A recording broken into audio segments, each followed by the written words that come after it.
Good morning students.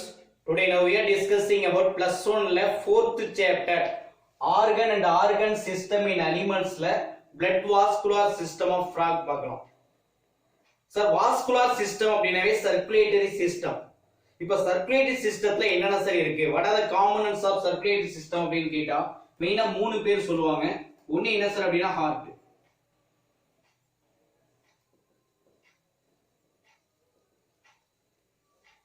ஒன்னு heart, ரெண்டாவது blood, மூணாவது என்ன சார் அப்படின்னா பிளட் வெசல். இப்போ ஃபர்ஸ்ட் ஹார்ட், இதயம். இப்போ ஹார்ட்டை கவர் பண்ணி இருக்கக்கூடிய ஒரு லேயருக்கு என்ன சார் பேர் அப்படின்னா pericardium. That is a double walled membrane. One more question. The heart is covered by a double walled membrane is called pericardium. Pericardium is double walled. That is the outer and inner. Okay, the outer layer, inner layer. Okay, then the heart is can divided into how many chamber? அப்படினு கேட்டா 3 chamber.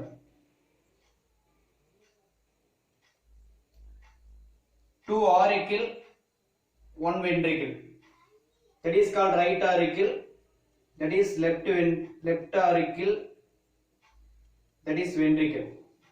அப்ப இந்த auricle அப்படிங்கிறது upper chamber, ventricle அப்படிங்கிறது lower chamber. அப்படி இந்த area ஃபுல்லா ஞாபகம் வச்சுங்க. That is auricle. இது ஃபுல்லா மேல இருக்குது எல்லாமே upper chamber. anterior partல இருக்குது எல்லாமே auricle, posterior partல இருக்குது எல்லாமே ventricle. auricle எப்படி சார் இருக்கும் அப்படினா thin walled ஆ இருக்கும். ventricle எப்படி இருக்கு அப்படினா thick walled ஆ இருக்கும். Understand? How many chamber present in frog heart அப்படினா 3 chamber.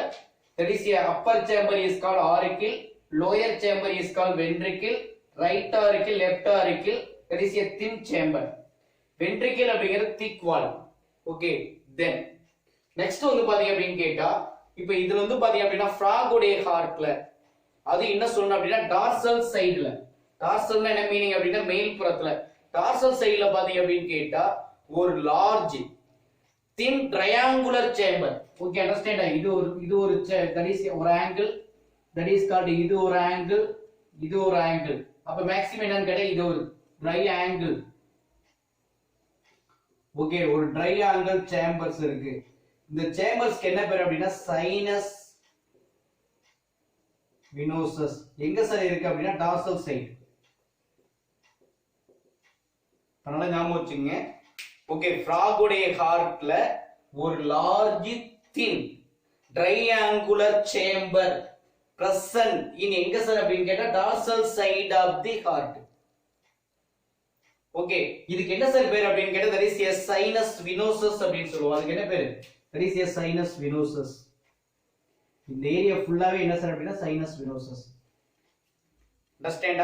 What is mean by sinus venosus அப்படினா sinus venosus is a large ஆ இருக்கும் thin walled triangle chamber that is presence of dorsal side of the heart. It is called sinus venosus. Then ventral side ல இது actually வந்து பார்த்தா அப்படினா சொல்லிருக்கோம் dorsal side. அதுலயே வந்து பார்த்தா ventral side ல பாருங்க. அப்ப ventral side of heart ல பாத்தீங்க அப்படினு கேட்டா உங்களுக்கு என்ன இருக்கு? truncus arteriosus. இதுக்கு என்ன சார் பேர் அப்படினா truncus arteriosus.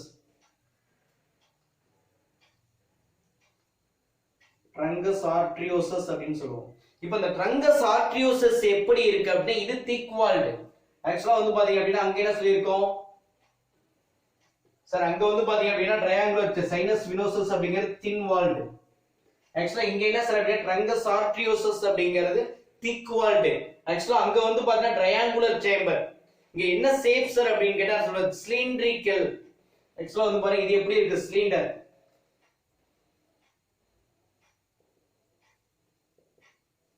cylindrical in shape ஆ இருக்கும். அப்ப அந்த cylindrical structureக்கு பெயர் தான் that is truncus arteriosus. That is presence of where அப்படினா ventral surface of the heart. ஒண்ணே இல்ல. sinus venosus ங்கிறது triangular chamber. இது எங்க இருக்கு அப்படினு கேட்டா thin walled ஆ இருக்கும் dorsal side of the heart. truncus arteriosus அப்படிங்கிறது cylindrical in shape ஆ இருக்கும். எங்க இருக்கு அப்படினா ventral surface of the heart. That's all. Okay, then இப்போ the truncus arteriosus arises from where அப்படினா ventricle. Actually இது ஃபுல்லா ventricle தானே. அப்ப truncus arteriosus arising from எங்க? That is ventricle. Ventricle arising ஆகி. Understand? So the truncus arteriosus arising from the ventricle. Then it can divided into right and left. Okay, ரெண்டா divide ஆகுது. என்ன sir divide ஆகுது? ஒன்னு right aortic ஆர்ச்சாகவும் இன்னொன்னு வந்து பாருங்க லெஃப்ட் அயோட்டிக் ஆர்ச்சாகவும் டிவைட் ஆகுது. That is called right aortic arch அப்படினு சொல்லுவோம். இது ரைட் அயோட்டிக் ஆர்க். இது லெஃப்ட் அயோட்டிக் ஆர்க் அப்படினு சொல்லுவோம். அண்டர்ஸ்டாண்டா? ஒரே லைன் தான் sir. Truncus arteriosus arising from where அப்படினா ventricle. It can divided into two. One is right aortic arch, இன்னொன்னு பாத்தீங்கன்னா left aortic arch அப்படினு சொல்லுவோம். மறுபடியும் in this aortic arch further divided into three aortic arch. சரி, இது மறுபடியும் மூணா டிவைட் ஆகுது. ஓகேவா? 1 2 3 அப்படினு சொல்லுவோம். மூணு aortic arch டிவைட் ஆகுது அப்படினு சொல்லுவாங்க. அந்த மூணு aortic arch என்ன சார் அப்படினா ஃபர்ஸ்ட் carotid aortic arch அப்படினு சொல்லுவோம். செகண்ட் systemic aortic arch அப்படினு சொல்லுவாங்க. ஓகே, then pulmocutaneous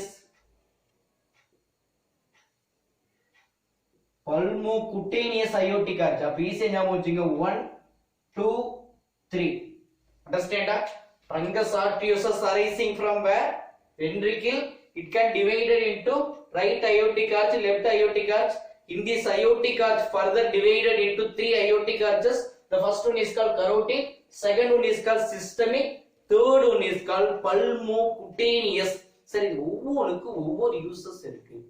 இப்போ ஃபர்ஸ்ட் வந்து பாருங்க carotid trunk.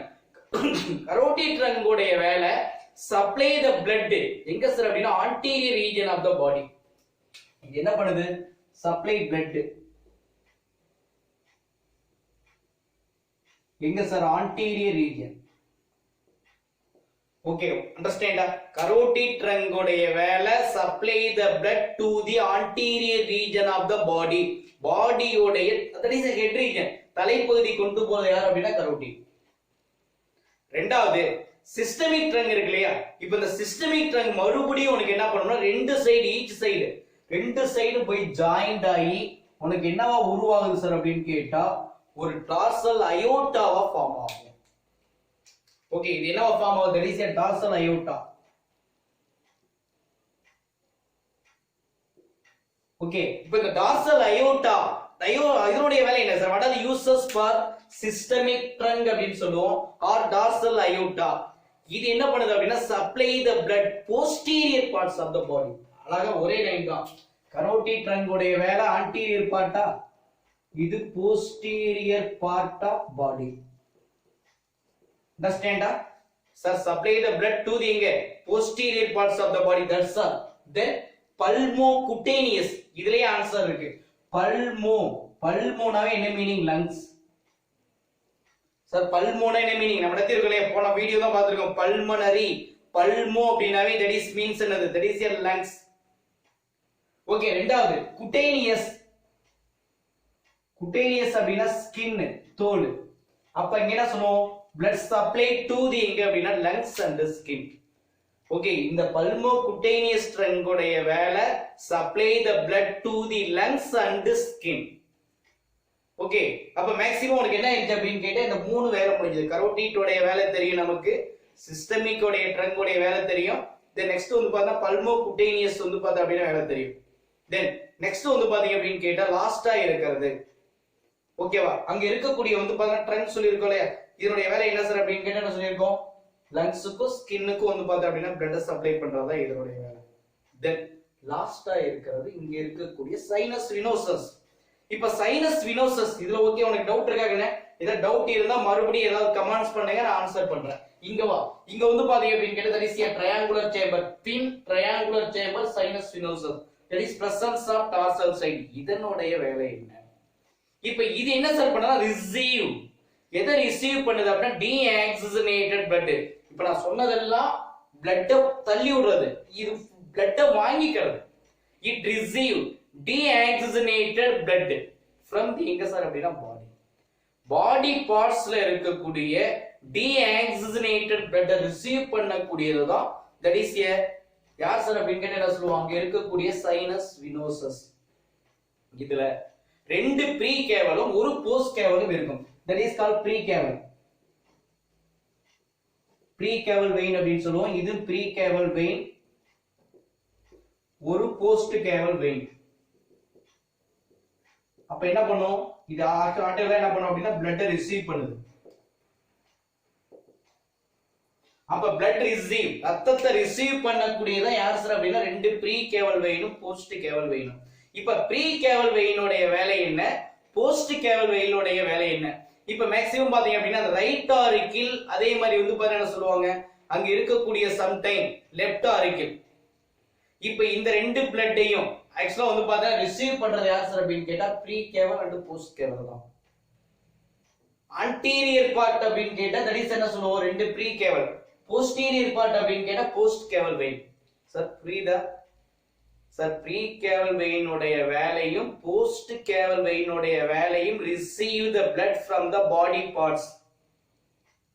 ஓகே, அண்டர்ஸ்டாண்டா? இது மேக்ஸிமம் பாத்தீங்க அப்படின்னா எங்க சார், இதுல மேக்ஸிமம் ரெண்டு ஆரிக்கிள் இருக்கு, ரைட் ஆரிக்கிள் லெஃப்ட் ஆரிக்கிள் அப்படின்னு சொல்லுவோம். ரைட் ஆரிக்கிள் உனக்கு என்ன பண்ணுது அப்படின்னு கேட்டா இட் கேன் ரிசீவ் எதை சார் மேக்ஸிமம் வந்து பார்த்தா receive பண்ணதுன்னா deoxygenated blood. at the same time left auricle receive எதை சார் அப்படின்னு கேட்டா oxygenated blood. ஒண்ணுமே புரியல தானே? இத பாருங்க, ப்ரீ கேவல் உடைய வேலை என்ன சார் அப்படின்னா பாருங்க, blood வந்து வாங்கி ரிசீவ் எங்க இருந்துனா anterior பார்ட், இது போஸ்டீரியர் பார்ட்ல இருந்து வாங்கிக்குது. அண்டர்ஸ்டாண்டா? இப்ப மேக்ஸிமம் ரெண்டு பார்ட் இருக்கு. எந்த பார்ட் சார் வாங்கிக்குது அப்படின்னா ரைட் ஆரிக்கிள். ரைட் ஆரிக்கிள் வந்து பார்த்தாட்டா deoxygenated blood-ஐயும் அதே சேம் டைம் லெஃப்ட் ஆரிக்கிள், இந்த சைடு லெஃப்ட் ஆரிக்கிள் வச்சுக்கங்க. ஆக்சுவலா இந்த area left auricle. Left auricle என்ன பண்ணும்னா oxygenated blood-ஐ ரிசீவ் பண்ணிக்கும். ஆக்சுவலா இது கிடையாது, லெஃப்ட் ஆரிக்கிள் இந்த சைடு நாம வச்சுங்க. இங்க மேக்ஸிமம் வந்து பார்த்தா ரைட் ஆரிக்கிள் லெஃப்ட் ஆரிக்கிள் சொல்லுவோம் இல்லையா, இந்த ஏரியா. இப்போ இந்த லெஃப்ட் ஆரிக்கிள் ரிசீவ், அப்ப லெஃப்ட் ஆரிக்கிள் ரிசீவ் என்ன சார் அப்படின்னா oxygenated blood த்ரூ எது வழியான்னு கேட்டா பல்மனரி வெயின். அண்டர்ஸ்டாண்டா? நமக்கு தெரியும் ஆர்டரினா carry the pure blood except pulmonary artery. Vein அப்படின்னு கேட்டா carry the impure blood except pulmonary vein. இங்க பல்மனரி வெயின் கேரி எதை சார் அப்படின்னு கேட்டா பியூர் blood. அப்ப பியூர் blood என்ன பண்ணுது ஆக்சுவலா வந்து பாருங்க, லெஃப்ட் ஆரிக்கிள் ரிசீவ் என்ன சார் அப்படின்னா பியூர் blood த்ரூ எது வழியா அப்படின்னா பல்மனரி வெயின். இங்க ரைட் ஆரிக்கிள். அண்டர்ஸ்டாண்டா? இப்போ இது மட்டும் இல்லாம ஃப்ராக்ல வேற என்ன சார் இருக்கு, ரீனல் போர்ட்டல் சிஸ்டம்னு ஒன்னு இருக்கு. ரீனல் போர்ட்டல் சிஸ்டம் பிரசன்ட் ஆயிருக்கு. ஓகே, அதே மாதிரி ஹெப்பாட்டிக் போர்ட்டல் சிஸ்டம். இது ரெண்டுமே எங்க சார் ஃப்ராக்ல இருக்கு. அப்ப ரீனல் போர்ட்டல் சிஸ்டம் அப்படினா என்ன சார் மீனிங்? ரீனல் அப்படினாவே the blood transferred through எது வழியா கேட்டா கிட்னி. அதே மாதிரி ஹெப்பாட்டிக் அப்படினா லிவர், கல்லீரல் வழியா போகக்கூடிய ஒண்ணு அப்படின்னு சொல்லுவோம். ஓகே, தென் நெக்ஸ்ட் வந்து பாத்தீங்க அப்படினா இதுல இருக்கக்கூடிய blood second getting blood vessel சொல்லிட்டேன். பட் அடுத்து நெக்ஸ்ட் வந்து பாத்தீங்க அப்படினா blood சொல்லுவோம். இப்போ bloodல என்ன சார் மெயினா காம்போனன்ட்ஸ் இருக்கு அப்படினா blood அப்படினாவே மெயினா பிளாஸ்மா தான். ரெண்டாவது blood cells. ஓகே, ஒன்னு plasma that is a straw color fluid. Okay, இது எத்தனை பர்சன்டேஜ் சார் இருக்கு அப்படின்னு கேட்டா 60% இருக்கும் சார். blood cells பாத்தீங்கன்னா 40% இருக்கும். 60% பிளாஸ்மா. யாராவது கேட்டாங்கன்னா தெரியலன்றத பிளாஸ்மானா straw color அல்லது pale yellow color fluid. Okay, that is presence of blood how many percentage அப்படின்னு கேட்டா 60% அப்படின்னு சொல்லுவோம். அதுல இருக்கக்கூடிய blood cells ஓகே எவ்வளவு சார் அப்படின்னு கேட்டா 40% இருக்கும். இப்ப இதுல மேக்ஸிமம் பாத்தீங்க அப்படின்னா இதுல தான் நிறைய காம்போனன்ட்ஸ் இருக்கும். நம்ம இருக்கக்கூடிய organic, inorganic components, nitrogenous waste material, respiratory cases எல்லாம் இருக்கக்கூடிய ஒரு பார்ட் யார் அப்படின்னு கேட்டா பிளாஸ்மா. ஓகே, அத பத்தி காம்போஸ்ட் ஆஃப் blood வரும், நம்ம டீடைலா பார்க்கலாம் இங்க. ஓகே, தென் நெக்ஸ்ட் வந்து பார்த்தா blood cells. இப்ப blood cells அப்படினாவே மெயின் என்ன சொல்லுவோம், 3 கைண்ட்ஸ் ஆஃப் blood cells இருக்கு. ஒன்னு RBC ன்னு சொல்லுவாங்க, இன்னொரு பேர் WBC ன்னு சொல்லுவோம், இன்னொன்னு என்ன சார் அப்படின்னா பிளேட்லெட்ஸ். RBC, WBC, பிளேட்லெட்ஸ், ரத்த சிவப்பு அணுக்கள், வெள்ளை அணுக்கள் அப்படின்னு சொல்லுவோம் இல்லையா. இப்போ அந்த RBC எப்படி சார் ஃபார்ம் ஆயிருக்கு அப்படின்னு கேட்டா நல்லா ரவுண்டடா ஃபார்ம் ஆயிருக்கும். ஓகே, தட் இஸ் வந்து பார்த்தா அப்படின்னா ரவுண்டட் ஷேப்பா இருக்கும் சார். இதுல மேக்ஸிமம் பாத்தீங்க அப்படின்னு கேட்டா என்ன சார், ஹீமோகுளோபின் இருக்கும். Okay, understand. Red pigment that is located with என்ன சார் அப்படின்னு கேட்டா என்ன சொல்லுவாங்க, ரெட் கலர் பிக்மெண்ட்ஸ். இல்ல என்ன ஃபார்ம் ஆயிருக்கும் சார், ரெட் கலர் பிக்மெண்ட்ஸ் இருக்கும். That is a haemoglobin. Okay, and the hemoglobin to give red color to the blood, that is a respiratory pigment. Okay, அது மட்டும் இல்லாம உனக்கு என்ன சார் இருக்குன்னா nucleated. understand, red colour pigments இருக்கு. அதே மாதிரி அடுத்து நெக்ஸ்ட் வந்து பார்த்தா இது நியூக்ளியேட்டட். understand, எப்பவுமே மேக்ஸிமம் வந்து பார்த்தா என்ன இருக்காது, இதுல வந்து பாத்தீங்க அப்படின்னா RBC அப்படினாவே நியூக்ளியஸ் இருக்காது. ஆனா ஃப்ராக் உடைய பிளட்ல உனக்கு என்ன இருக்கு அப்படின்னு கேட்டா நியூக்ளியேட்டட். இங்க உனக்கு என்ன ஃபார்ம் ஆயிருக்கு அப்படின்னு கேட்டா நியூக்ளியேட்டடா இருக்கும். அதே மாதிரி என்ன ஷேப் அப்படின்னா ஓவல் இன் ஷேப் அப்படின்னு சொல்லுவாங்க. அவ்வளவுதான் RBC பைகான்கேவ் ஸ்ட்ரக்சர் அப்படின்னு சொல்லுவாங்க சார், அல்லது circular in shape, that is வந்து பாத்தீங்கன்னா ஓவல் இன் ஷேப் அப்படின்னு சொல்லுவோம். அங்க என்ன இருக்குன்னா ரெஸ்பிரேட்டரி பிக்மெண்ட் இருக்கு பிளஸ் நியூக்ளியஸும் இருக்கு. அதே சேம் டைம் WBC ரத்த வெள்ளை அணுக்கள், இதுக்கு நிறைய பட்ட பேர் இருக்கு. லியூகோசைட்ஸ், அமீபோசைட்ஸ், போலிஸ்போர்ஸ், சோல்ஜர்ஸ் ஆஃப் அவர் பாடி, நிறைய சொல்லலாம். இப்போ இதுவும் எப்படி சார் ஃபார்ம் ஆயிருக்கு அப்படின்னா நியூக்ளியேட்டட் தான். தட் இஸ் வந்து பார்த்தா அப்படின்னா சர்க்குலர் இன் ஷேப். இதுவும் வந்து பாருங்க நிறைய இருக்கு, நிறைய ரவுண்ட் ரவுண்டா 5 டைப் இருக்கு இல்லையா. ஓகே, சர்க்குலர் இன் ஷேப் அப்படின்னு சொல்லுவாங்க WBC. இதுல மேக்ஸிமம் பாத்தீங்க அப்படின்னா ஃபர்ஸ்ட் இது என்ன சார் அப்படின்னா மோனோசைட்ஸ். ஒண்ணுக்கு என்ன பேர் அப்படிங்கறத மோனோசைட்ஸ் அப்படின்னு சொல்லுவாங்க. அதே மாதிரி அடுத்து நெக்ஸ்ட் வந்து பாருங்க நியூட்ரோஃபில். நியூட்ரோஃபில் அப்படினாவே polymorphonuclear neutrophil, that is nucleus நிறைய இருக்கு நியூட்ரோஃபில். இதுக்கு என்ன சார் பேர்னா நியூட்ரோஃபில்ஸ் அப்படின்னு சொல்லுவோம், நியூட்ரோஃபில்ஸ். தென் நெக்ஸ்ட் வந்து பாத்தீங்க அப்படின்னா பேசோஃபில்.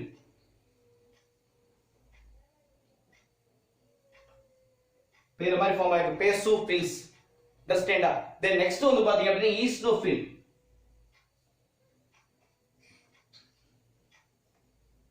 இதுக்கு என்ன சார் பேர்னா ஈஸ்னோஃபில்ஸ் அப்படினு சொல்லுவாங்க. அதே மாதிரி அடுத்து நெக்ஸ்ட் நிறைய லிம்போசைட்ஸ். இந்த லிம்போசைட்ஸ்ல தான் உங்களுக்கு என்ன இருக்கு, that is a B cells தனியா இருக்கு, T cells தனியா இருக்கு. B லிம்போசைட், T லிம்போசைட்ஸ் அப்படினு சொல்லுவோம். then ஃபைனலா இருக்குது என்ன சார் அப்படினு கேட்டா platelets. the platelets otherwise called thrombocytes. platelets அப்படினாலும் thrombocytes அப்படினாலும் ஒண்ணுதான். ஓகே, அவ்வளவுதான் பாருங்க. இதுல மேக்ஸிமம் பாத்தீங்க அப்படின்னு கேட்டா ஒண்ணு ஹார்ட் எக்ஸ்பிளைன் பண்ணனும், அதாவது வென்ட்ரல் சைடு ஒரு சைடு, டார்சல் சைடு ஒரு சைடு. தென் நெக்ஸ்ட் வந்து பாத்தீங்க அப்படின்னு கேட்டா அதுல எக்ஸ்பிளைன் பண்ண வேண்டியது யார சார் அப்படினா ட்ரெங்கஸ் ஆர்டரியோசஸ், 2 சைனஸ் வினோசஸ். தென் ஃபைனலா பாத்தீங்க அப்படின்னு கேட்டா தட் இஸ் blood. ஓகே, இதுல ஏதாவது டவுட்னா எனக்கு ஃபோன் பண்ணி கேளுங்க. Okay, thank you.